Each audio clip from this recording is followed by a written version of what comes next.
মানে গিয়েছিল দিনের বেলা এভাবে করতে পারো না আমার হ্যাঁ কালকে তুমি দোকানদার ফেরত দিয়ে আসবো।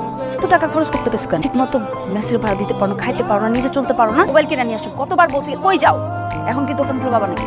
মোবাইলটা তুমি সিএসএ বলতেছি ফেরত দিবা, টাকা ফেরত নিয়ে আসবো। মোবাইল এটা ফেরত হইবেন সে আমার লাভের জন্য, এটা কেনাতে খরচ কমে গেছে। এই তুমি কি আমার স্কুলের বাচ্চা মনে করছো?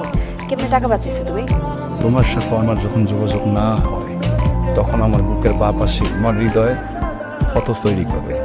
এই ক্ষত যদি আরও কয়েকটা দিন হইতে থাকে আমার হার্ট ফেল করবে, করতে হবে।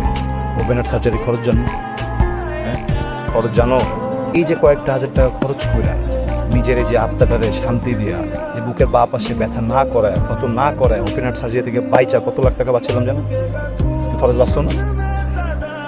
আবার হাসি, কথা বোঝা গেছে?